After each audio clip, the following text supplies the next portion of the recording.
quiero empezar exaltando al Señor. Entonces vamos a reproducir por ahí una alabanza y te voy a invitar a que me acompañes a orar y que me acompañes a adorar.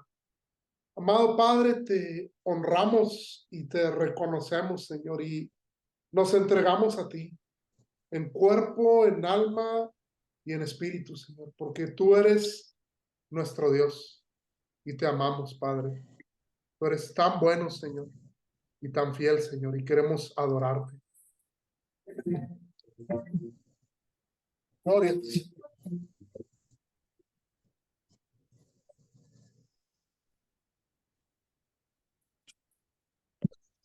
Aleluya. Te amamos, te bendecimos, te reconocemos. Tú eres nuestro Dios eternamente para siempre. Gracias por todo. Orden. Me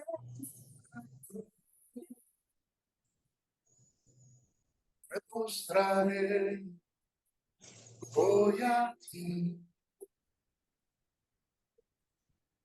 Reinas sobre principados, sentado a la diestra de Dios. Cantaré, oh gran Cordero, tú vives hoy y vivirás.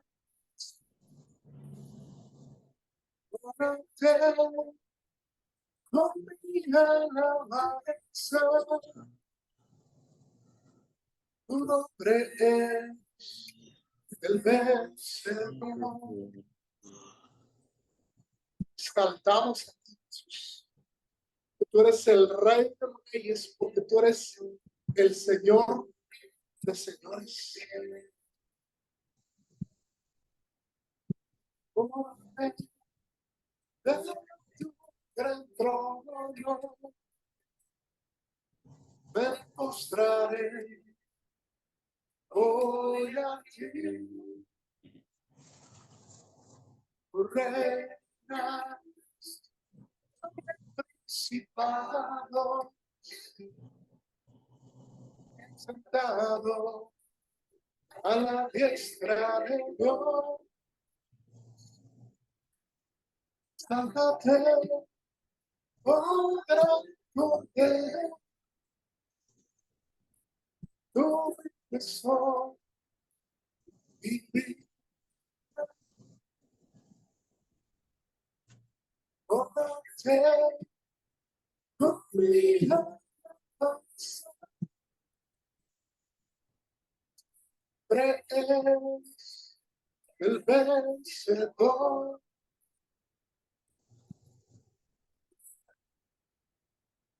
Oh gran Cordero, tú vives hoy y vivirás. Cómate mi alabanza, eres el vencedor.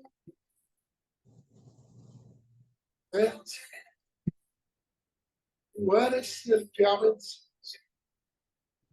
Gracias.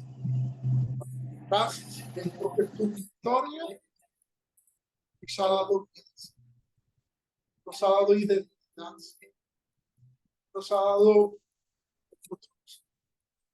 Te amamos. Nuestra vida te pertenece. Gobierna nuestros pensamientos, gobierna nuestras actitudes, gobierna nuestras acciones. Gobierna. Haz tu voluntad en nosotros, aquí en la tierra, como la haces en el cielo. Gracias. Gracias, Señor. Te adoramos, Señor. Te bendecimos y consagramos este cuatrimestre en tus manos, Señor. Nuestro único anhelo es poder conocerte más. Como el salmista oraba, Señor, que podamos habitar todos los días de nuestra vida en tu casa, en tu presencia. Esa es nuestra petición, ¿no, Señor? No queremos más que eso, Señor. Tu reino y tu justicia. Porque nuestra confianza está en ti, Señor, que tú nos amas y nos cuidas, Señor. Y nos darás todo lo que necesitamos. Ponemos este tiempo en tus manos. En el nombre de Cristo Jesús. Amén y amén. Amén. Gloria a Dios. Bueno, quiero empezar preguntando, hay caras que conozco, hay caras que no conozco, no di clase el cuatrimestre pasado, pero ¿hay alguien que este sea su primer cuatrimestre o ya han estado aquí? Ok, veo tu mano por ahí, Magdalena, veo tu cara y tu mano, Gisbel, también Moisés. Ok, hay varios nuevos, pues gloria a Dios. Pues por ahí estuvieron los pastores, ahora sí que Adriana dando clases el miércoles y el pastor Pablo, pues Dios está haciendo cosas extraordinarias. Ellos son pastores en Río Verde.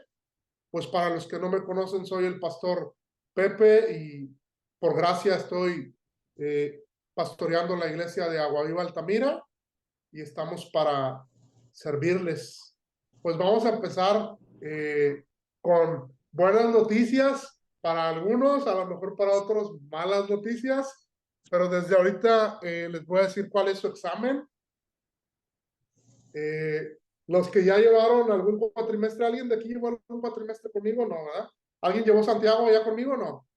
Ah, bueno, por ahí Margarita, Guillermo, bueno, entonces Miguel, ya más o menos deben de saber cuál va a ser mi examen, porque mis exámenes siempre son los mismos.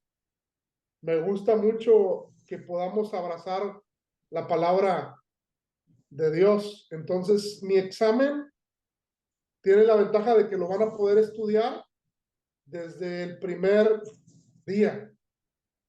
¿Cuál es ahora sí que mi examen?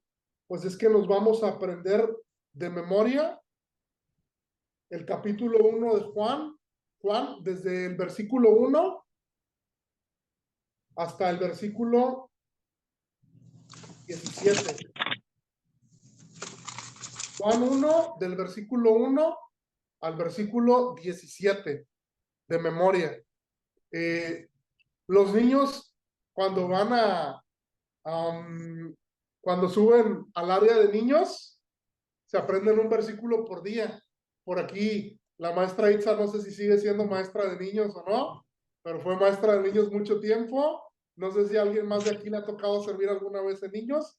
A mí me ha tocado servir en niños, pero los niños se aprenden un versículo por domingo. Entonces, son 17 versículos. Si te aprendes un versículo al día, no vas a batallar absolutamente nada. Y no tienes solo 17 días, tenemos casi 3 meses para aprendérnoslo. Entonces, así te lo aprendas uno cada 3 días, lo vas a lograr. Y es algo espectacular y algo hermoso. El capítulo 1 de Juan, yo lo amo, es extraordinario. En medida que tú lo estudies, vas a decir, wow, o sea, es algo que vale la pena memorizarse, pero mientras lo memorizas, el punto de memorizarte es que lo comprendes. Y cuando tú meditas y lo comprendes, es algo espectacular porque vas a conocer muchísimo más profundamente a Dios. Entonces, ese es mi examen.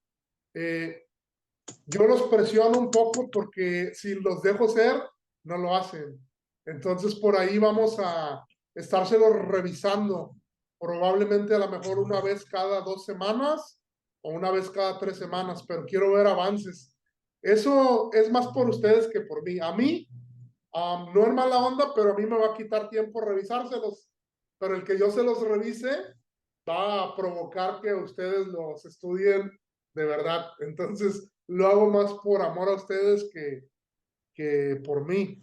Pero bueno, vamos a estar estudiando el Evangelio según San Juan. Mi pastor es el pastor Miguel Jones. Lo amo, es un padre para mí.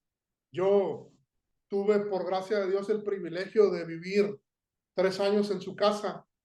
Pero aparte de que él es mi pastor, yo tengo mentores. Y cuando yo me fui a estudiar a Monterrey, al Instituto Bíblico, uno de mis mentores se volvió el pastor Rodolfo Garza, pastor de Amistad de Monterrey. Y él me comentó una vez que había una manera de leer la Biblia y que cuando las personas iban empezando a leer la Biblia, que lo mejor que pudieras recomendarles es leer el Evangelio según San Juan. ¿Por qué? Porque en el Evangelio según San Juan vas a conocer que Dios es amor, pero vas a conocer el amor de Dios, que es que Él vino a buscarnos y a entregarse por nosotros. Entonces, por ahí recomiendan que cuando acabas de llegar a Jesús, a la iglesia de Dios, lo mejor que puedes hacer es leer el Evangelio según San Juan.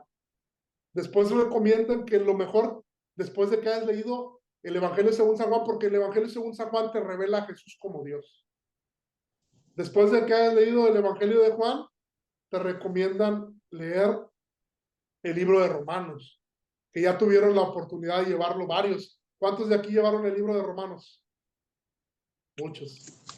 El libro de Romanos nos muestra que todos necesitamos un Salvador, porque todos somos pecadores.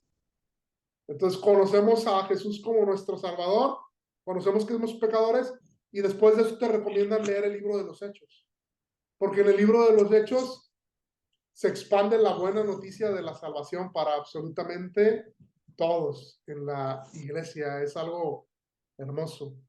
Pero bueno, quiero que empecemos con una pequeña introducción acerca del libro de Juan. Juan es único entre los 3 evangelios. Son 4 evangelios. Hay 3 evangelios que son conocidos como sinópticos. La palabra sinóptico de la palabra griega cuyo significado es se ven en conjunto. Son 4 evangelios de los cuales 3 son sinópticos. Los llamados sinópticos son Marcos, Mateo y Lucas. Se les llama sinópticos porque los ves en conjuntos. ¿Por qué? Porque te narran la historia de Jesús de una manera muy parecida a los 3, pero te muestran tomas diferentes. ¿A qué te refieres, Pastor Pepe, con tomas diferentes? ¿Te ha tocado ver películas donde está una cámara y te da una toma, pero luego cambian y ves otra toma y dices, ahora tengo un marco más completo? Cuando tú ves los 3 evangelios narran casi lo mismo, pero de 3 tomas, de 3 perspectivas diferentes, que son perspectivas complementarias. Entonces, esos 3 son evangelios sinópticos y tienen mucho en común, ya que siguen el mismo esquema general de la vida de Jesús. Y los 4 contienen una mezcla de historia narrativa y discursos de Jesús. Eso es lo que encontramos en los evangelios. Una narrativa y la historia de los discursos de Jesús. Sin embargo, en comparación con los demás evangelios, el evangelio de Juan contiene una porción más alta de discursos que de narrativa. En los otros 3 evangelios vamos a ver muchas narrativas, pero en el evangelio de Juan nos topamos con un chorro de discursos de Jesús. Entonces, el evangelio de Juan es diferente. A diferencia de los evangelios sinópticos, que ya vimos que son Marcos, Lucas, Mateo, en diferencia a ellos, el evangelio de Juan no contiene parábolas, ni contiene discursos escatológicos, ni vamos a encontrar en Juan relatos de exorcismos, ni sanidades de leprosos hechas por Jesús. No las vemos en el libro de Juan. Como tampoco en el libro de Juan no encontramos una lista de los 12 apóstoles, ni tampoco vemos la institución de la Santa Cena, como sí lo vemos en los otros 3 evangelios, ni tampoco vemos ahora sí que una genealogía ni la narrativa del nacimiento de Jesús. Eso lo encontramos en los otros 3 evangelios, pero en el de Juan no.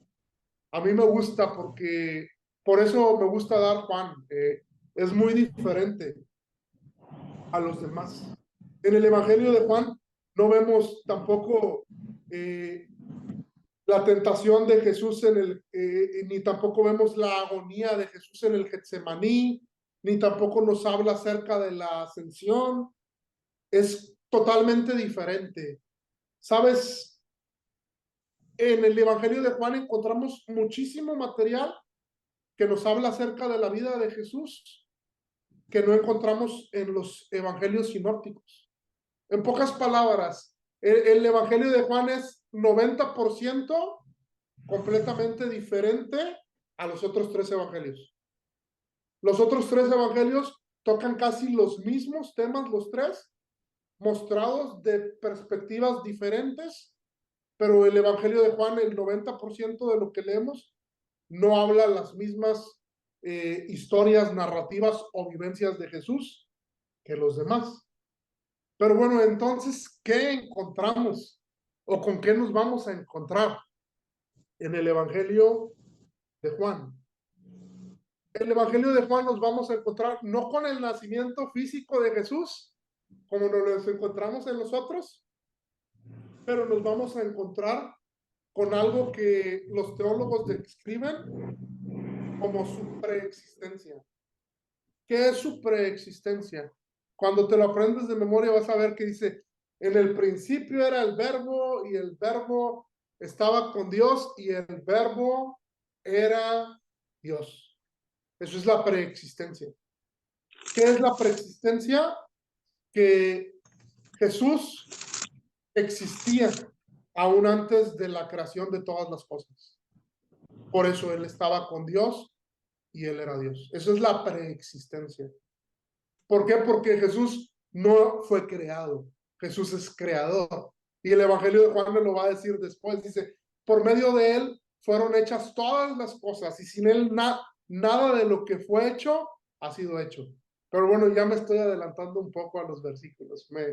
Me emocionó muchísimo porque el Evangelio de Juan es otra cosa. Pero dentro de él vamos a encontrar la preexistencia de Jesús.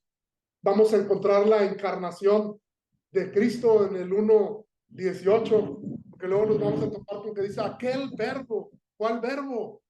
En el principio era el verbo. Aquel verbo, el que era en el principio. Juan nos dice, y aquel verbo fue hecho carne y habitó entre nosotros y vimos su gloria como la del unigénito del Padre lleno de gracia y de verdad. Eso es la encarnación de Jesús. Son cosas tremendas. Me gusta cómo lo dice C.S. Lewis. Ahorita yo compartí un pequeño reel en la página de Guaviva Altamira acerca del mejor regalo y me gusta porque C.S. Lewis dice, el Hijo de Dios se hizo hombre para que los hombres pudiésemos ser hijos de Dios. Dice otra cosa espectacular, dice, hubo en el mundo una vez un pesebre y lo que había dentro de ese pesebre, hablando de Jesús, era más grande que todo el mundo. Son cosas espectaculares. Por eso diría la canción, por eso y muchas cosas más amo el Evangelio de Juan. Dios es bueno. ¿Con qué más nos encontramos? Nos encontramos con el ministerio temprano de Jesús en Judea. Vemos la historia de Jesús en Samaria con la samaritana. Nos encontramos con el primer milagro de Jesús en las bodas de Canaán. Esas cosas no lo narran los otros evangelios. Nos encontramos con el diálogo de Jesús con Nicodemo acerca del nuevo nacimiento, cosa que no encontramos en ningún otro evangelio. Nos encontramos con cómo Jesús sana a un cojo, cómo Jesús sana a un ciego de nacimiento. Vemos el discurso de Jesús acerca de que él era el pan de vida.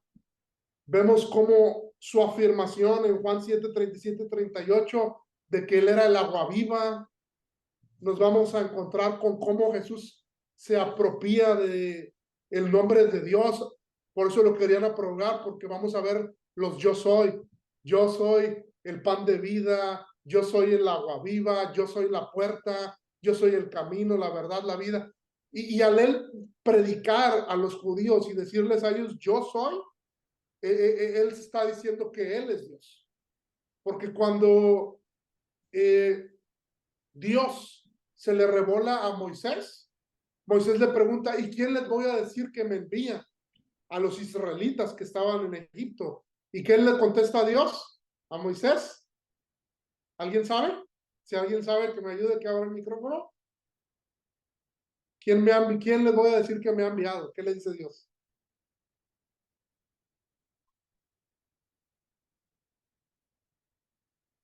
Dios le contesta, diles que yo soy, te ha enviado. Entonces, Dios se le manifestó a Israel cuando estaban esclavos en Egipto como el yo soy. Y cuando Jesús les dice yo soy, él estaba diciendo que él era Dios. Por eso era que los judíos y en especial los fariseos querían matarlo, porque él se estaba haciendo a sí mismo Dios. Como cuando vamos a ver que sanó al cojo, que sanó a la persona que no podía caminar, que le dice, bueno, te perdono tus pecados, y vemos cómo todos se indignan. Y les dice, ¿quién es este para perdonar pecados? El único que puede perdonar pecados es Dios. Y que les dice, bueno, ¿qué es más fácil? Que los hable, que le diga que sus pecados son perdonados, o que le diga, levántate, toma tu lecho y anda. Y les dice, para que vean que el Hijo del Hombre tiene autoridad para perdonar pecados. Y le dice, y él es sanado. Entonces, por esas cosas querían matarlo y apedrearlo y llevarlo a la cruz. Pero bueno, ¿qué más vamos a ver? Ahí dice, vamos a ver el discurso cuando Jesús se presenta como el buen pastor en Juan capítulo 10, versículo 39. Luego vamos a ver otros de los yo soy en Juan 11, 1, 46, que nos narra la historia de la muerte de Lázaro, donde Jesús dice, yo soy la resurrección y la vida. El que en mí cree, aunque esté muerto, morirá, pero que vivirá. Pero en todos esos acontecimientos que nos narra Juan acerca de los discursos de Jesús, no aparecen en los demás evangelios. Entonces, es muy especial el evangelio según San Juan. Nos vamos a encontrar con la oración sacerdotal de Jesús en el capítulo 17, que es una oración donde yo no sé si tú sepas, pero Jesús oró por ti y oró por mí.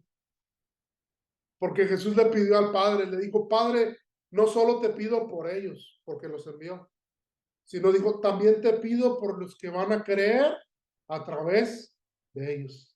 Jesús oró por todos los que iban a creer a través de los apóstoles. Entonces Jesús estaba orando por todas las personas que nos predecieron y que nos predicaron, y Jesús aún estaba bendiciendo a los que tú y yo les íbamos a predicar y a los que iban a creer. Es algo extraordinario. Pero bueno, el Espíritu Santo diseñó el Evangelio de Juan, así como diseñó también los evangelios sinópticos, que ya vimos cuáles son. ¿Para qué? Para complementarse entre sí. Representan una tradición enlazada, es decir, entre ellos en conjunto se refuerzan o se explican mutuamente. ¿Por qué? Porque aunque no nos narran completamente la misma historia, nos narran cosas que a lo mejor había unos ideas generales que nos decían los otros evangelios, donde en el evangelio de Juan vamos a encontrar momentos específicos que nos van a dar más luz de lo que los otros evangelios nos decían. Por ejemplo, en el juicio de Jesús, en Marcos 14:51, y cuando Jesús estaba en la cruz en Marcos 15:29, vamos a ver cómo sus enemigos lo acusaron de haber afirmado que destruiría el templo. Los sinópticos no registran la base para alegar tal falsedad, pero Juan sí lo hace, porque Juan déjame ir a Juan 2:19. Vamos a ver qué es lo que dice Juan 2:19. Mira, Juan 2:19 dice, respondió Jesús y les dijo, destruid este templo y en 3 días lo levantaré. O sea, cuando acusaron a Jesús, lo acusaban y dijeron, él dijo que él iba a destruir el templo, pero Jesús hablaba del templo de su cuerpo. Entonces, va a haber muchas cosas que el Evangelio de Juan nos va a aclarar que a veces los demás evangelios no nos los aclaraban. Por ejemplo, los sinópticos no explican por qué los judíos debían llevar a Jesús ante Pilatos, pero Juan lo va a explicar. O sea, ¿por qué no lo juzgaban los mismos judíos? ¿Por qué los judíos tenían que ir con Pilato para poder crucificar a Jesús? ¿Por qué no lo crucificaban ellos mismos? Y por ejemplo, Juan sí lo explica. Juan 18:31, por ejemplo. Nada más vamos a ir a estos para que tengan una idea y luego a los demás ya no vamos a ir. Ya nada más se los voy a estar mencionando rápidamente porque esto es solamente una breve introducción. Dice Juan 18:31. Entonces les dijo Pilatos, tomadle ustedes y juzguenle según su ley. Y los judíos le dijeron, a nosotros no nos está permitido dar muerte a nadie. Entonces los demás evangelios nos narran solo cómo lo tenían que llevar, pero no explicaban por qué. Y Juan dice que Pilato le dijo, bueno, pues juzguenlo ustedes, porque Pilato no lo quería crucificar. Y ellos le dicen, nosotros no podemos dar un juicio que conlleve muerte. El único que podía era Pilato como representación de Roma, porque en ese entonces Roma tenía subyugado a Israel. Entonces esto no lo muestra. Otras cosas, por ejemplo, los sinópticos ubican a Pedro en el patio del sumo sacerdote, en Mateo 26:58, en Marcos 14:54, en Lucas 22:54. En todas estas citas encontramos que nos habla de Pedro en el patio del sacerdote, pero no nos muestran cómo Pedro llegó ahí. Y Juan sí lo explica. En Juan 18:15 y 16 nos dice cómo fue que Juan llegó a ese lugar. Entonces, por eso te digo que tenemos que leer todo en conjunto. Si leemos todo en conjunto, vamos a poder verlo. Por ejemplo, otra cosa que podemos encontrar ya sin ir a los versos fue el llamamiento de Pedro, de Andrés, de Jacobo y de Juan. Eso nos lo menciona Mateo 4:18 y 22, pero Juan nos da otra narrativa donde nos da más luz acerca de ese acontecimiento y lo encontramos en Juan 1:35 al 42. Pues ahí se revela que ellos ya habían decidido seguir a Jesús. Otras historias que nos vamos a encontrar donde nos va a dar más luz es cuando Jesús despide a la multitud que le predicó en Mateo 14:22 y Marcos 6:45, pero Juan revela el por qué los despidió. O sea, ahí nada más dice que Jesús estaba con una gran multitud y que los despidió, pero en Juan vemos cómo les dice, sabes, ya despídanlos, denles de comer y despídanlos porque los va a alcanzar la noche. Y en Juan nos narra la multiplicación de los panes y de los peces, de cómo el niño los trajo. Pero los demás evangelios no nos muestran esta historia.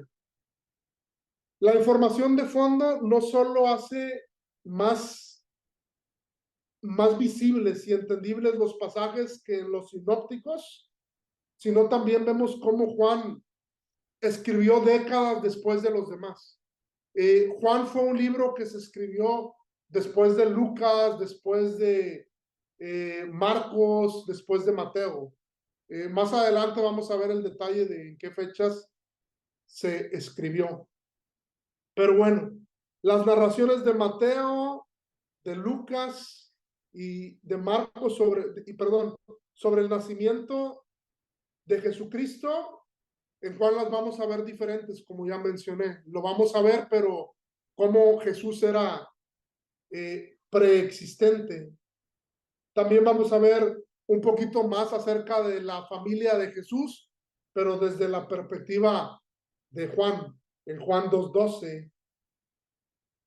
Pues son muchísimas cosas las que vamos a ir viendo todos juntos. Vamos a ver también el Evangelio de Juan, cómo no registra el Evangelio de Juan el encarcelamiento de Juan el Bautista. Eso Juan, el Evangelio de Juan no nos lo narra, lo encontramos en los Evangelios sinópticos, pero en Juan no lo encontramos. Vamos a encontrar a Juan como aquel que prepara el camino del Señor, pero no nos narra esa historia. Pues bueno, vamos a avanzar. Autoría del Evangelio de Juan. Al igual que los otros 3 evangelios, el de Juan no nombra a su autor claramente. O sea, no vamos a ver a Juan diciendo, yo soy el autor de este libro. Pero de acuerdo al testimonio de la iglesia primitiva, fue el apóstol Juan quien lo escribió. O sea, la iglesia primitiva es la iglesia fundada después de que los apóstoles murieron. Lo que vamos a ver en el libro de los Hechos termina con la historia de los Hechos de los Apóstoles, pero después de ellos vamos a ver la iglesia primitiva. La iglesia primitiva o es conocida a lo mejor como los padres de la iglesia y la primera iglesia, que va a ser del año 130 al 200 después de Cristo. Ya ahí ya no estaban los apóstoles. Vamos a ver personas que fueron discípulos de los apóstoles. Esas personas son las que dan testimonio de que Juan el apóstol es el autor del Evangelio según San Juan. Había una persona que se llamaba Irineo. Él fue la primera persona en mencionar específicamente a Juan como el autor. Él escribió un libro. ¿Por qué? Porque son libros que ya no están en la Biblia, pero que son compendios que forman parte de la historia de la iglesia. Hay que entender algo. La Biblia es la palabra de Dios. Como la Biblia no hay absolutamente nada, pero hay libros históricos de la historia de la iglesia que escribieron esos discípulos. Hay un libro aún que si tú quieres googlear lo encuentras, que se llama Contra las herejías. Ese libro fue escrito por Irineo en el último cuarto del siglo I. ¿Qué decía Irineo ahí? Irineo testificó. Por fin, después de que se escribieron los evangelios sinópticos, Juan, el discípulo del Señor, que se había recostado sobre su pecho, redactó el evangelio cuando residía en Éfeso. Esto lo escribió Irineo, que es el autor del libro Contra las herejías. Entonces, el evangelio de Juan no nos dice específicamente, yo, Juan, escribí el libro. No es como Pablo en las epístolas que dice, yo, Pablo, apóstol de Jesucristo, siervo de Dios. En el Evangelio de Juan no encontramos eso. Pero la historia de la iglesia, con los padres de la iglesia, en los libros que ellos escribieron, reconocen al apóstol Juan como autor del Evangelio según San Juan. Luego nos vamos a encontrar con otro personaje histórico que se llama Teófilo de Antioquía, quien vivió por la misma época que Irineo. Él escribió los santos escritos y los portadores inspirados del Espíritu nos enseñan. Juan, uno de ellos, dice, el principio era el verbo y el verbo estaba con Dios. Esto lo dice en una carta que se llama autolico junto. Entonces, estas personas que vivieron después del libro de los Hechos, como los primeros discípulos que vivieron entre el 120 y 200, reconocen al apóstol Juan como el autor del Evangelio de Juan. De hecho, en ese libro que se escribió en aproximadamente esas fechas, viene ya una extracción como puedes ver del Evangelio de Juan. Como te dije, dice Juan, uno de ellos nos dice, en el principio era el verbo y el verbo estaba con Dios. O sea, nos está escribiendo en su carta o en su pequeño libro, que no es Biblia y no tiene la autoridad de la Biblia, pero que podemos consultar como historia. Nos está narrando el capítulo 1, versículo 1 de Juan. Después de Irineo, los padres de la iglesia afirmaron de manera consecuente que el apóstol Juan era el autor de este evangelio. ¿Qué quiere decir esto? La tradición, la historia de la tradición da por hecho que el apóstol Juan fue quien es el autor del libro. Así lo cita el canon Muratorio.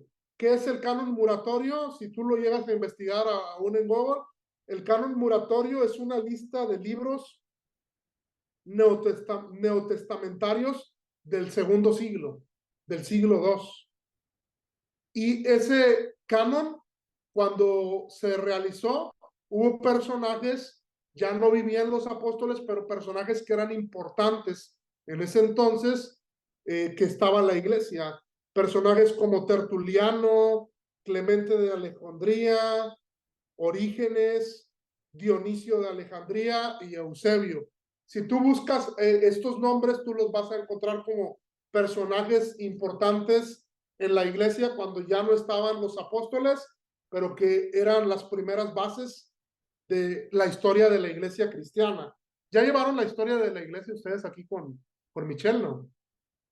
Bueno, más algunos sí, otros no. Bueno, voy a abrir un paréntesis. Sabemos que Enviados tiene un tiempo duratorio para los que están en la mañana todo el día de 2 años.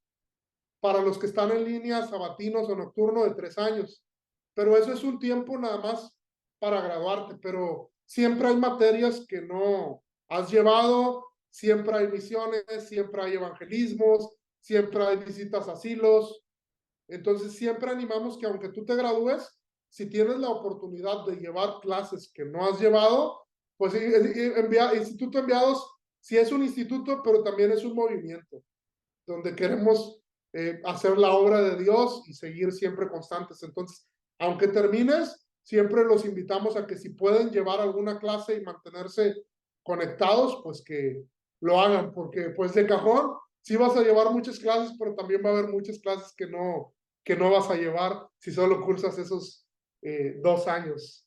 Pero bueno, seguimos. Aunque los primeros escritores, a veces algunos de ellos no nombraron al apóstol Juan como autor, mostraban conocimiento del cuarto evangelio, del evangelio según San Juan. Hay un padre de la iglesia que le llamaban padres porque pues fueron piezas importantes dentro de la iglesia, no por un nombre o por otra cosa. O sea, es insignificante, la historia les dio ese nombre, pero en sí era porque eran personajes que fueron fieles y sirvieron a la iglesia. Uno de ellos fue Justino Mártir. Él vivió entre el año 100 y el año 165 después de Cristo. Y él citó Juan capítulo 3, versículo 5 en su libro. Y él incluía a Juan dentro de los evangelios que eran conocidos como canónicos o como inspirados por Dios. Y después de esto, incluso fuentes externas de la iglesia reconocían el evangelio de Juan como un hecho verdadero. Pero bueno, hay unos puntos importantes que tenemos que entender y resaltar acerca del libro de Juan todavía dentro de esta introducción. El primer punto era que el autor indudablemente era judío. ¿Por qué el autor tenía que ser judío? Porque el autor nos muestra cómo conocía las opiniones contemporáneas judías sobre una amplia gama de asuntos del Mesías. Entonces, el autor conocía este tema profundamente y nos vamos a topar con pruebas que lo afirman cuando nos encontramos Juan capítulo 1, versículo 21 al 25, Juan 6, 14, 15, Juan 7, 26, 27. Son citas que nos muestran cómo el autor conocía cómo los judíos percibían al Mesías en ese tiempo. También nos vamos a encontrar con que era judío. ¿Por qué? Porque nos vamos a topar con una educación religiosa formal, la cual el autor nos va a mostrar que conocía en pasajes como Juan capítulo 7, versículo 15. También la relación del sufrimiento con el pecado en el capítulo 9, 2.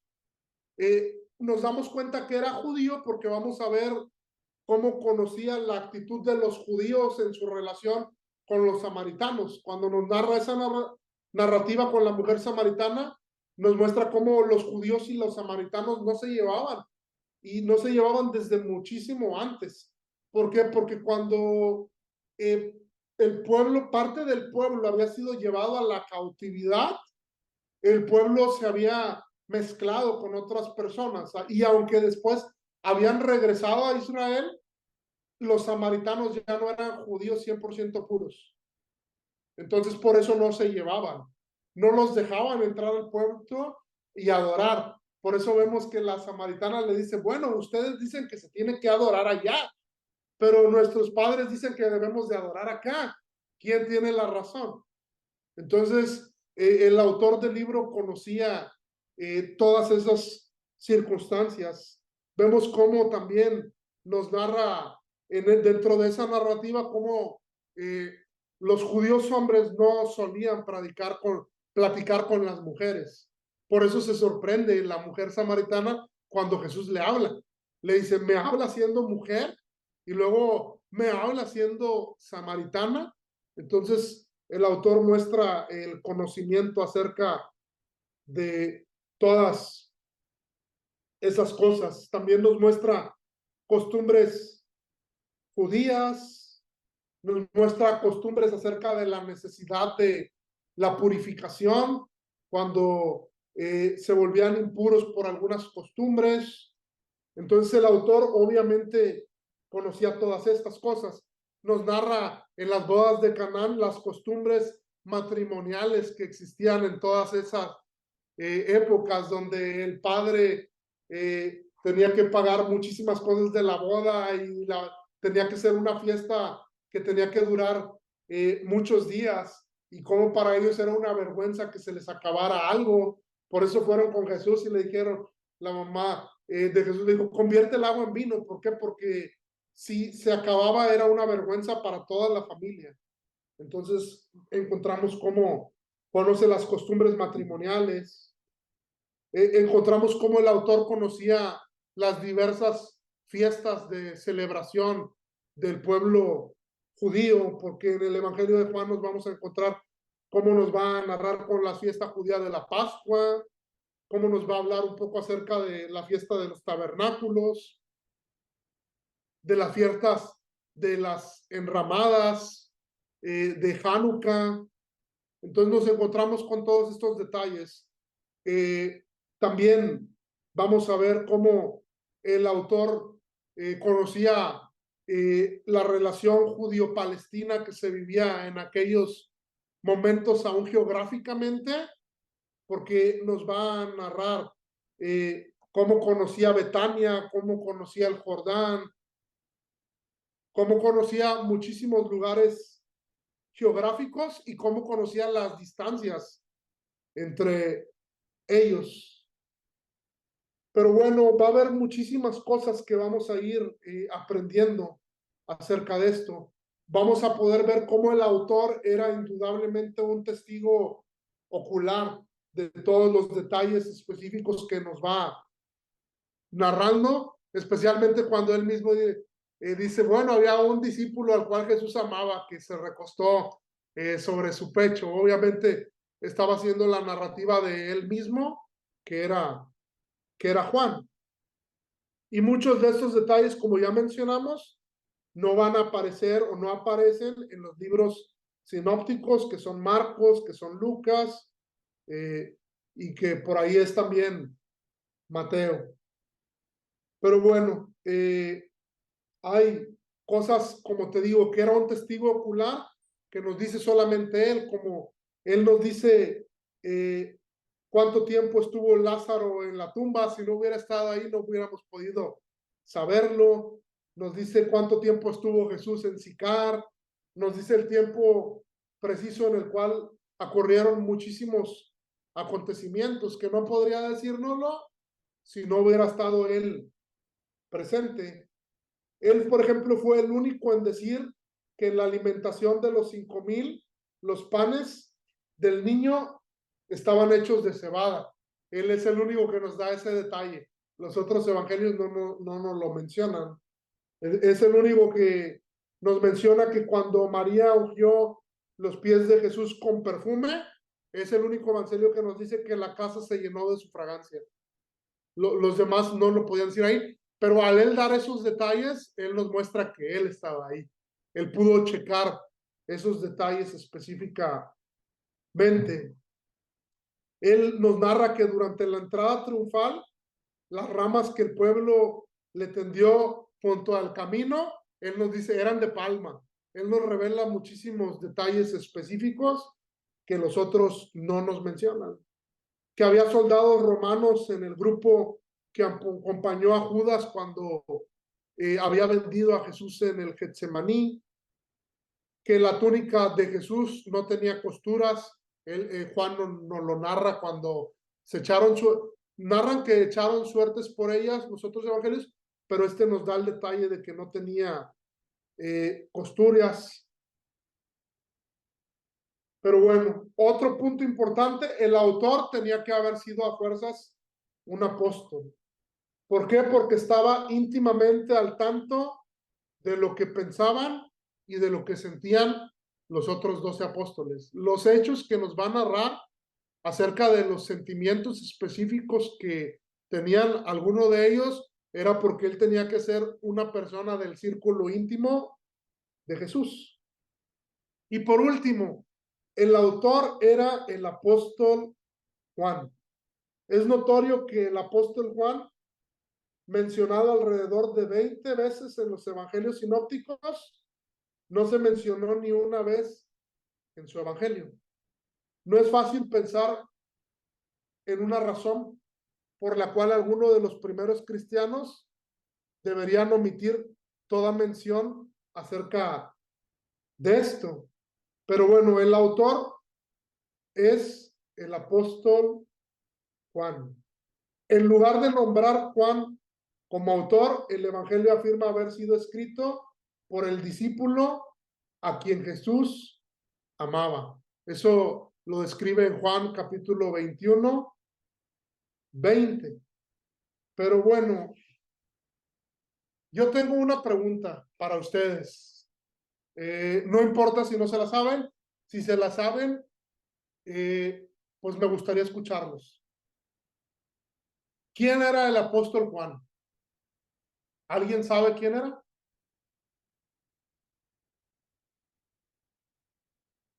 No importa que lo digamos y a lo mejor esté mal. Aquí todos estamos para aprender. Adelante, Magdalena. Pues Juan fue el más allegado a Jesús. Yo Ajá. pienso que fue más allegado a Jesús porque él narra todas las vivencias, ¿verdad? Todo lo que pasaba y acontecía en ese lugar. Entonces yo pienso que él fue el de los más allegados, íntimo amigo de Jesús, ¿verdad? Del que ahora sí su mano derecha.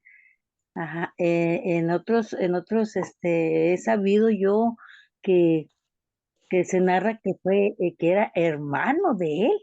No sé, ¿verdad? Yo todavía no tengo mucho conocimiento, pero por lo Por que él ahí narra iba a aquí, lo que yo quería llegar. Muy bien todo lo que dijiste. En pocas palabras, ¿alguien sabe quién era la familia del apóstol Juan? Esa vendría siendo una pregunta un poco más específica para que Eh, sepamos bien quién es él. Eran primos, ¿no? ¿Perdón? Eran primos. ¿Eran primos? ¿Correcto? ¿Algo más? ¿Su papá, sus hermanos, su hermano? Pero sí eran Santiago. primos. Santiago era su hermano y su padre Zebedeo o algo así. Eran Juan y Jacobo. Juan y Jacobo eran los hijos de Zebedeo. Pero nosotros lo sabemos porque ya que tú dices, ¿y cómo eran conocidos ellos dos? Juan y Jacobo. ¿Alguien Como sabe? los hijos del trueno. Como los hijos de... Bueno, es que quiero que veamos esto para que se nos amplíe un poco más la perspectiva de quién era el apóstol Juan. Porque a veces decimos, o sea, Juan y Jacobo, pero apóstol Juan, y como que no lo relacionamos. Y efectivamente, como comentaba Alma, eran primos de Jesús, pero ahorita vamos a ir viendo un poquito más acerca de todo esto. En una Pastor mirada más Pepe. cercana, Juan revela que él era el más joven de los hijos de Zebedeo. ¿Cómo podemos saber esto? Casi siempre que se cita primero a Jacobo, cuando los dos son mencionados, lo cual sugiere, por la tradición y el gran respeto, que Jacobo era mayor. Por eso siempre se le mencionaba primero a Jacobo y después a Juan. Bueno, ahora sí, se sabe que eran pescadores de Galilea, se sabe que tenían una barca y que contaban con sirvientes. Esto lo podemos encontrar en Marcos 1:20. Vemos cómo trabajaba con su hermano y trabajaba con su papá, Zebedeo.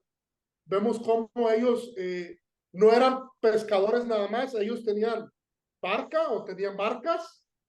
Entonces ellos tenían como que una pequeña empresa pesquera. Vemos otra cosa. ¿Alguien sabe quién era la madre de Juan? ¿Por ahí?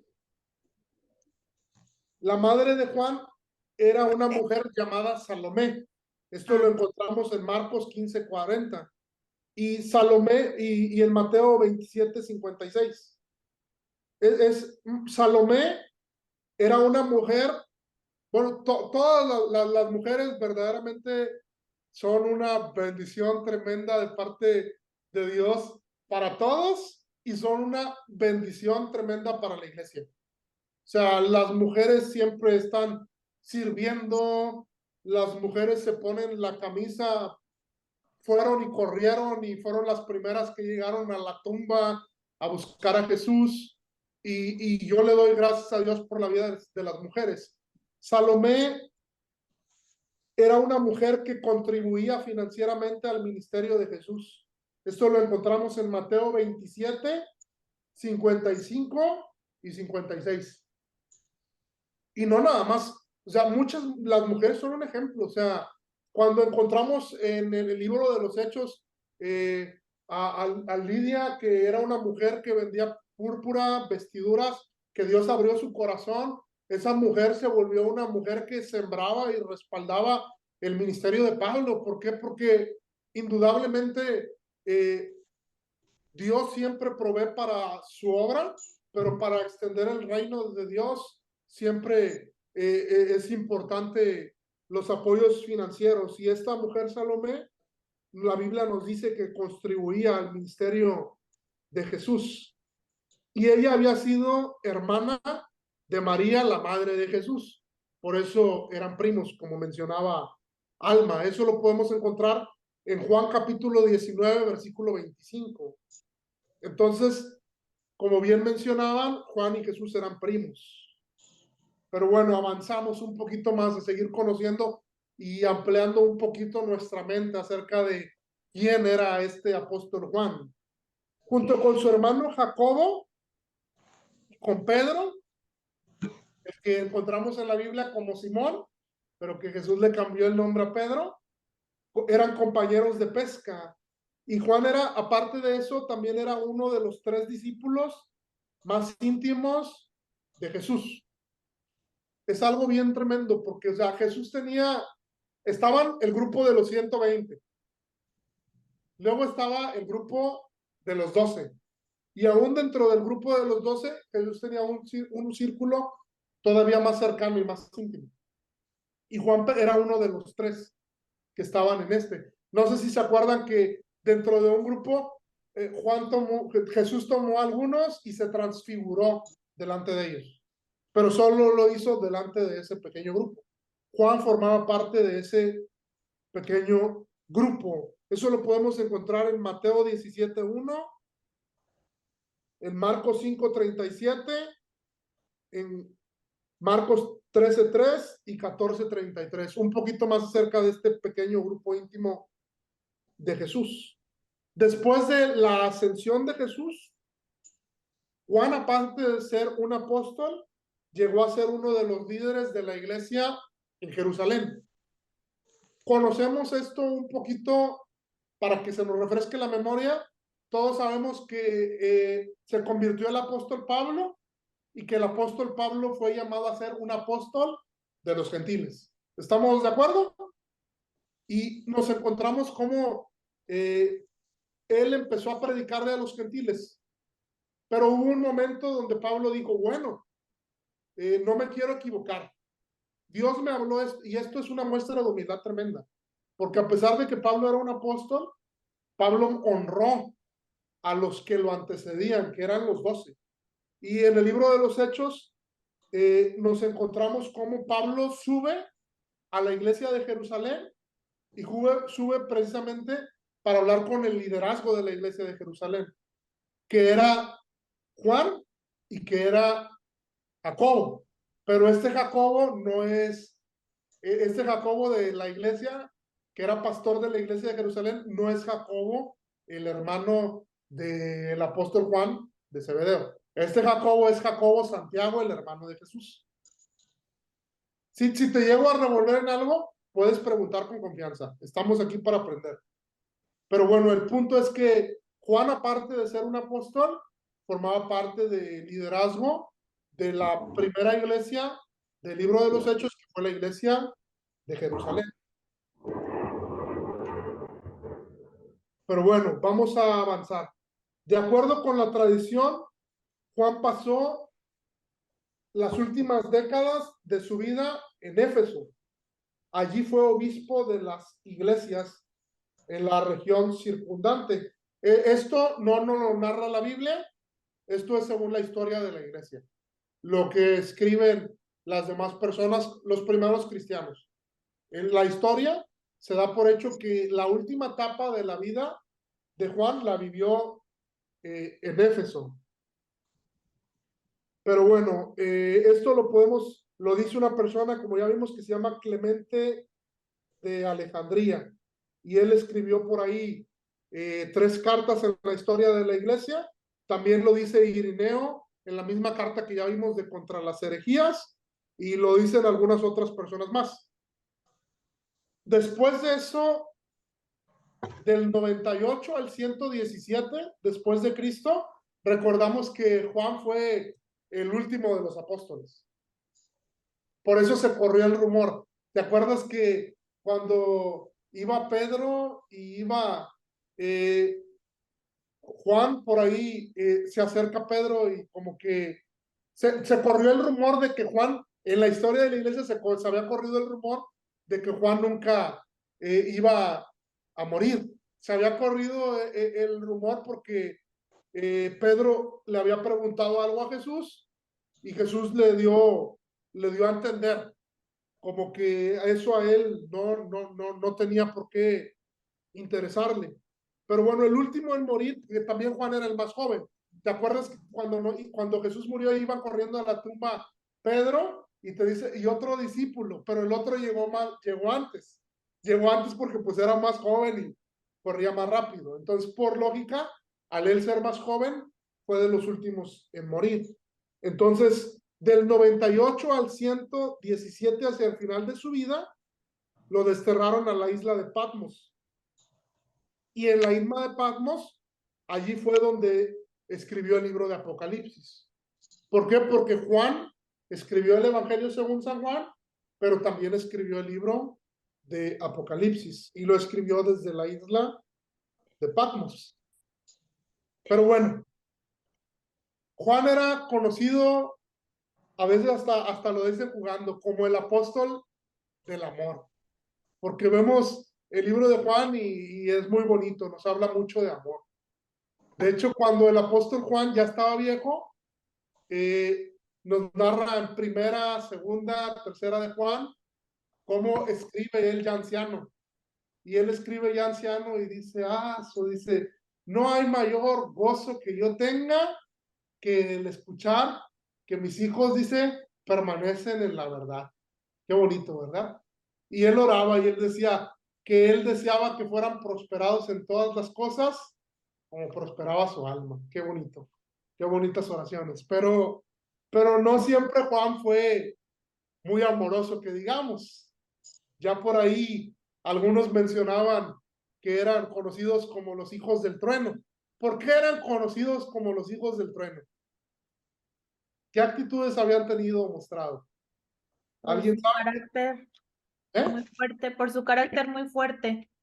Pero como algo que describiera su carácter fuerte. ¿Qué hicieron o para que pudiéramos ver que tenían un carácter fuerte? ¿Alguien se acuerda? Querían que descendiera fuego del cielo o algo así.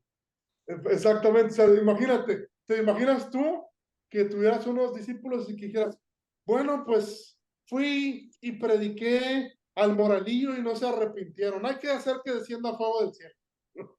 Entonces, no siempre era tan amoroso como creíamos que era, ¿me explicó? Entonces, cuando en la misma historia que menciona mi amigo por ahí, Miguel, cuando en una villa samaritana se rehusaron a seguir a Jesús y a sus discípulos, ellos sobreestimando un poco su papel apostólico, Jacobo y Juan le preguntaron impulsivamente al Señor, ¿quieres que mandamos que descienda fuego del cielo y los consuma? Esto lo podemos encontrar en Lucas capítulo 9, versículo 54. Pero también quiero que denotes algo. Sí suena un poco intenso el decir eso, ¿no? Pero, pero también denota mucha fe, ¿no? ¿Te imaginas? ¿Tú creerías si yo oro desciende fuego del cielo? O sea, ellos lo mencionaban, pero lo creían. La única parte de los evangelios sinópticos donde Juan actúa y habla solo, revela esta misma actitud. Le dice a Jesús, Maestro, hemos visto a uno que echaba fuera demonios en tu nombre y se lo prohibimos porque no sigue con nosotros. Lucas 9:49, o sea, también él estaba siendo perfeccionado un poquito como tú y como yo, ¿me explico? O sea, le dice, vimos a alguien, o sea, ¿quién eres tú? ¿Por qué? Si tú no estás con nosotros, ¿por qué andas predicando de Jesús? ¿Quién te crees para andar echando fuera demonios? O sea, era una actitud no muy cristiana, ¿me explico? Pero nos muestra un poquito también acerca de cómo era Juan. Aunque con el tiempo se hizo más suave con las personas. ¿Por qué? Porque se llenó del amor de Dios. Pero aunque tenía el amor de Dios, la historia de la iglesia nos cuenta una historia donde sí estaba lleno de amor, pero estaba lleno de celo por Dios. Nunca perdió su pasión. Una historia que menciona a otro de los llamados padres de la iglesia o de los líderes que encabezaron la iglesia cuando los apóstoles murieron. Luego te voy a invitar, si, de hecho, bueno, no luego, te voy a invitar a que si tienes tiempo, es más, va a ser una tarea, no va a ser opcional, pero va a ser padre. De tarea quiero que voy a escribir en el grupo de online, de hecho siempre escribo y mando un chorro de cosas, pero voy a Pastor. escribir para que los que no tienen mi número lo puedan registrar, para que por Un, WhatsApp personal me manden eso. Pero un quiero que seg- busquen la biografía de Policarpio. un segundito, pastor.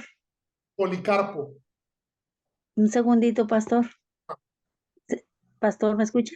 Sí, Disculpe, se me está acabando mi batería. ¿Qué cree? Que no tenemos luz en mi colonia y casi se me corta la transmisión. ok, no te preocupes, amiga. Pues nada Voy a, más ahorita lo de la tarea. Bueno, lo voy a poner en el grupo de todos modos para que todos lo tengan. es que ya nada Pero más no me te queda. preocupes. Y Nos vemos tal, el otro viernes, no te preocupes. sí, Qué bueno gracias, que estés aquí, pastor. bienvenida al instituto. Eres una Sí, sí. bendición. Amén, amén. Igualmente, pastor. Dios bendiga. Entonces, Policarpo, la biografía de Policarpo, la investigan y me la leen y me la mandan de todos modos por WhatsApp. Es una historia muy bonita, pero ahí vas a conocer. No eran apóstoles ellos, no eran, no es como que fueran algo así, fueron líderes cristianos después de los apóstoles que fueron fieles a Dios y que escribieron cosas que no las podemos tomar como la palabra de Dios, pero que podemos tomarlas como historia. Entonces, Policarpo. Pero bueno, esto lo describe Policarpo. Dice que una vez Juan, el discípulo del Señor, habiendo ido a los baños en Éfeso, divisó en el interior a Cerentino. Entonces prefirió salir sin haberse bañado, diciendo, vámonos, no se vayan a venir los baños abajo porque está dentro Cerentino, el enemigo de la verdad. O sea, ahí había una persona que se oponía a Jesús, que estorbaba al evangelio de Cristo. Y él decía, yo no puedo estar en el mismo lugar con él. Y te voy a decir algo.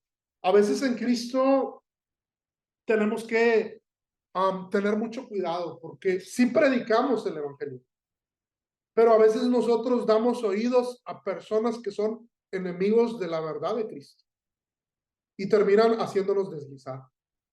Sí tenemos que amar a la gente, tenemos que predicar a la gente, pero te vas y te metes en lugar donde en vez de que te evangelicen a ti, en vez de que tú los evangelices a ellos, te terminan evangelizando a ti, te terminan metiendo dudas a ti. Gente que es enemiga de la verdad. ¿Me voy a entender? Y tú y yo tenemos que tener cuidado de eso. Pero bueno, esta es una historia que nos narra Policarpo, ahora sí que de acerca de esto. Pero bueno, Clemente de Alejandría también relata cómo entró Juan muy audazmente al campamento de una banda de ladrones, cuyo capitán había profesado alguna vez la fe en Cristo y lo guió al verdadero arrepentimiento. O sea, esto es parte de la historia de la iglesia, pero ves cómo estaba Juan tan apasionado que se enteró que había un discípulo que había vuelto atrás y que se había vuelto un ladrón y un malhechor, y él sin temor entró al campamento a invitar a esa persona que alguna vez creyó a que se arrepintiera genuinamente. Pero bueno, son cosas que nos narra la historia de la iglesia. Lugar y fecha de escritura. En el Evangelio de Juan no hay nada específico que indique cuándo se escribió. Las fechas dadas por los eruditos y conservadores están en el tiempo que abarca desde la caída de Jerusalén hasta la última década del siglo I, como se anotó anteriormente. Se descarta que la fecha esté en el segundo siglo, por el descubrimiento de fragmentos y papiros que se han hecho. Entonces, a final de cuentas, la fecha que se estima que se escribió el Evangelio de Juan es entre el 80 y el 90 después de Cristo. Esa es la fecha en que los que estudian creen que fue escrito el Evangelio de Juan.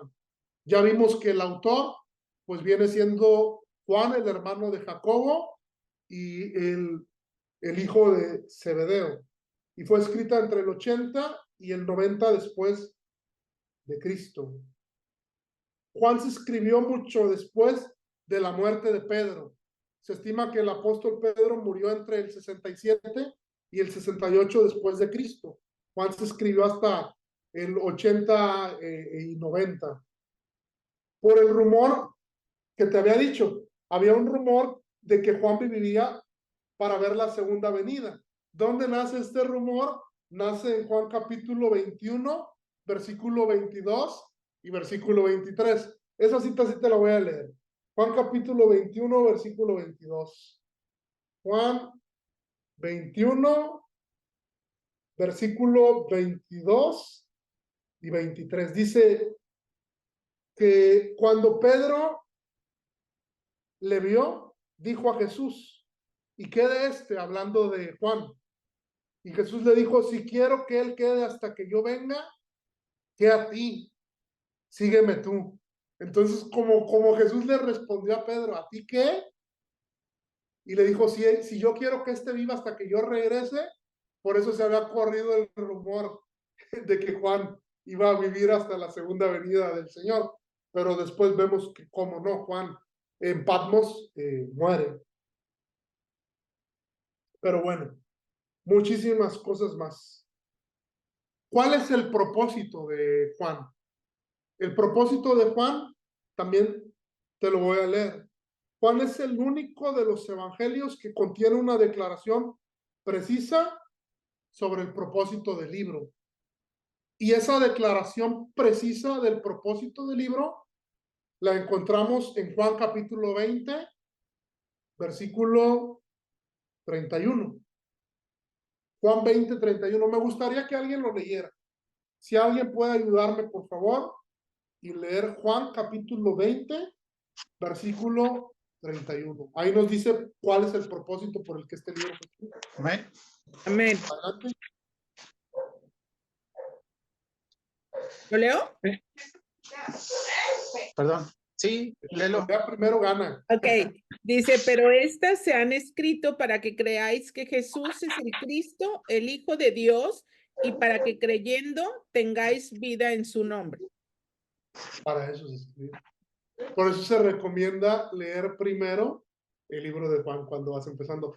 En iglesias, normalmente, en muchas, cuando empiezas a ir a una iglesia, a veces te regalan el Nuevo Testamento.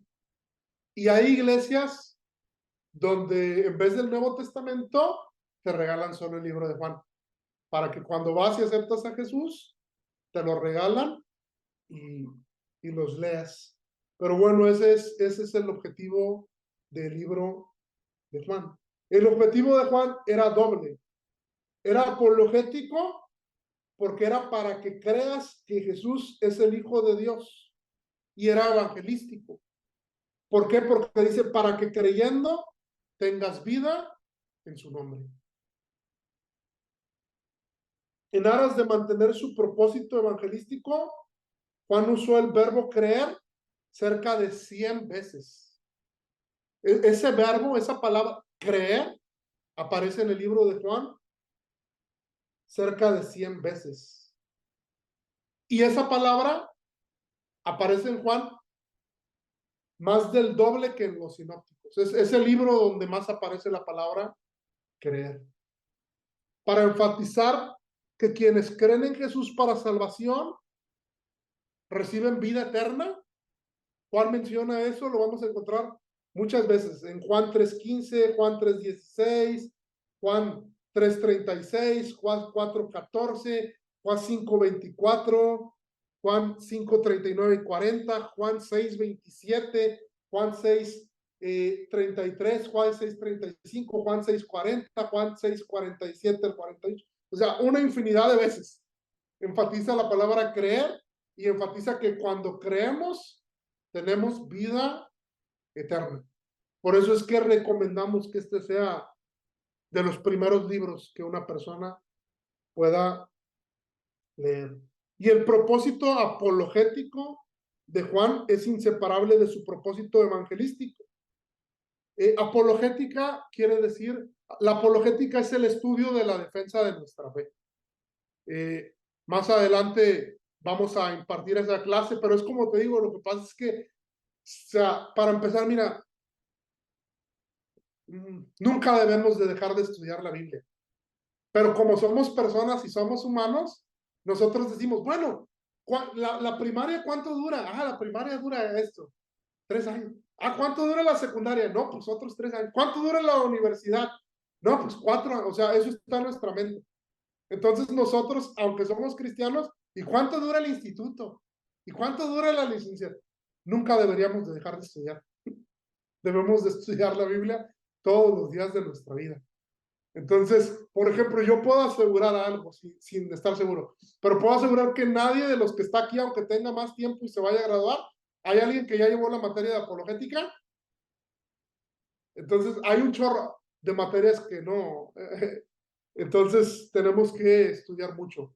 Por ejemplo, creo que los únicos que han llevado la materia de escatología o de apocalipsis son los de en la mañana. Aquí creo que de todos modos nadie la ha llevado. Pero bueno, entonces es inseparable. ¿Por qué? Porque el propósito era para que creyeran que Jesús es Dios. ¿Por qué? Porque hay muchas religiones que van en contra de que Jesús sea Dios, que niegan a Jesús como Dios. Entonces, Juan está escrito para que creamos que Jesús es Dios. Vamos a encontrar en Juan que Jesús es el Salvador del mundo. Pero bueno, ya se nos está acabando el tiempo en esta pequeña introducción. En resumen, Juan presenta a Jesús como el Verbo eterno, como el Mesías y el Hijo de Dios, como quien entrega el regalo de la salvación a la humanidad. Y las personas responden, ya sea aceptando a Jesús o rechazándolo, y de esto puede venir la condenación o la salvación. Porque Juan es quien nos dice, dice Juan, yo no he venido a condenar al mundo. Yo he venido para que el mundo sea salvo por mí. ¿Por qué? Porque el mundo estaba bajo condenación. Y él vino para revelarse al mundo y que en él el mundo pueda encontrar salvación. Entonces, de eso vamos a estar estudiando poco a poco. A partir de la próxima semana vamos a empezar a, bueno, el capítulo 1 voy a buscar darlo verso por verso, porque me apasiona y el capítulo 1 de Juan para mí es tremendo. Y después vamos a ir segmentando por temas, porque si no segmentamos por temas, es imposible que lo acabemos. O sea, hay personas que enseñando el libro de Juan verso por verso, John MacArthur se tardó en enseñar Juan verso por verso 3 años. Por eso te digo que nunca acabaríamos de explicarlo. Entonces, sí, de hecho vamos a ver cómo viendo verso por verso nos vamos a llevar en el capítulo 1 a lo mejor un par de clases. Voy a intentar darlo rápido, pero lo vamos a hacer. Antes de terminar, hay algo que quiero invitarles y comentarles, que alguien puso Policarpo así, sí, así como lo pusieron en el chat del grupo, así se escribe. Este mes de abril, normalmente cada cuatrimestre hacemos una pausa. Los que ya tienen tiempo en el instituto ya lo saben, donde hay un tiempo de 2 semanas, que es una semana de vacaciones y una semana de misiones. ¿A qué llamamos misiones? Misiones hay 3 tipos de misiones que hacemos normalmente.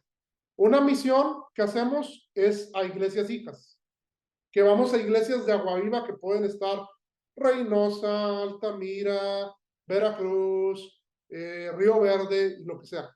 Vamos a las iglesias, viajamos, porque no nada más nos quedamos con el conocimiento en la cabeza.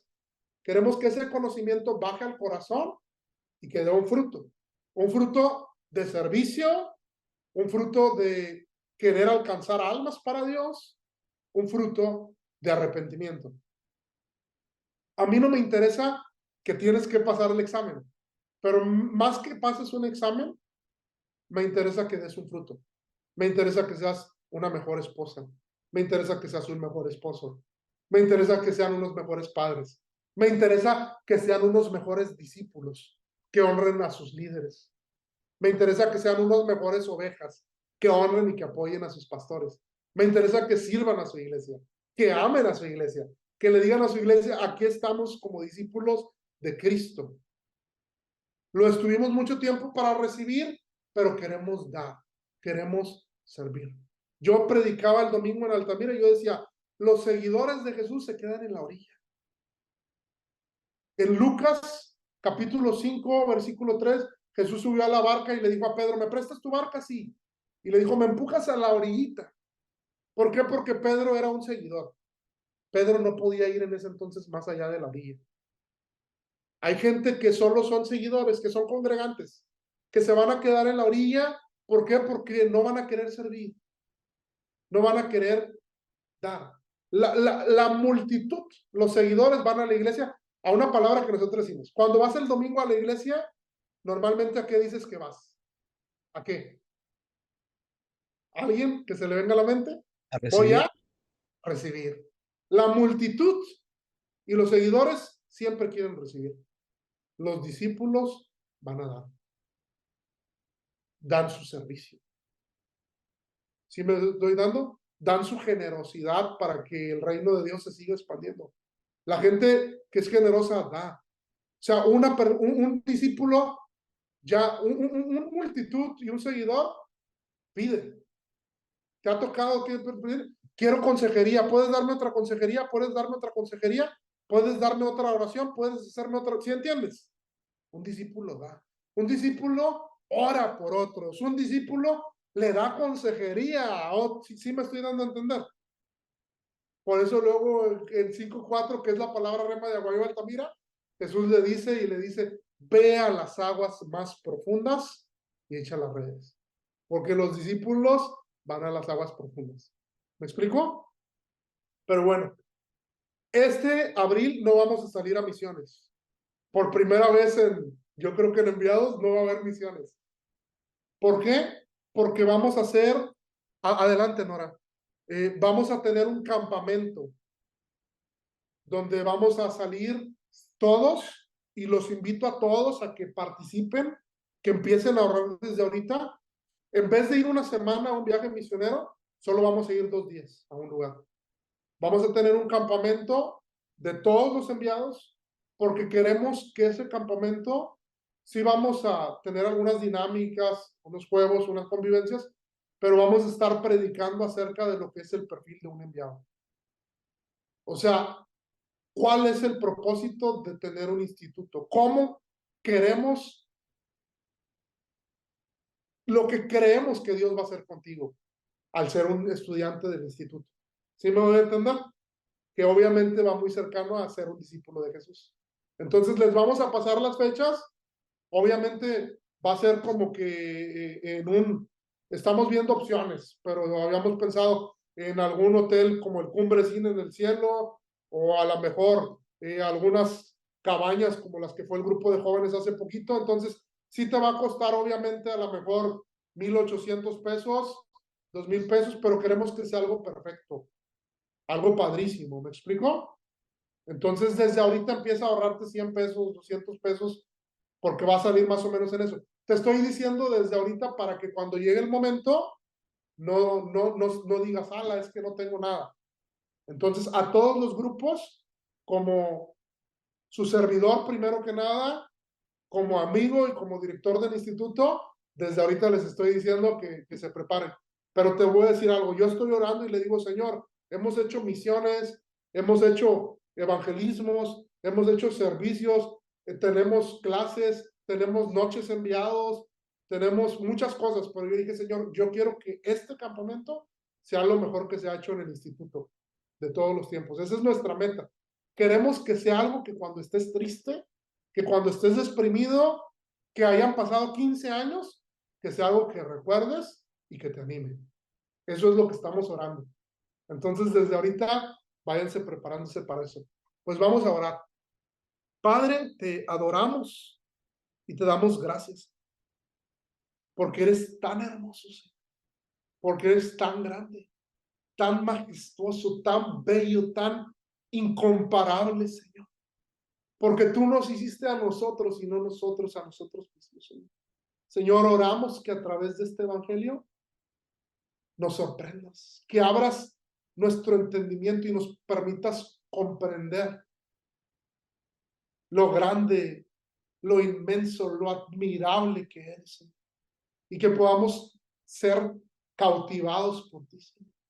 Que podamos creer más profundamente, Señor. que podamos ser más arraizados en ti, Señor.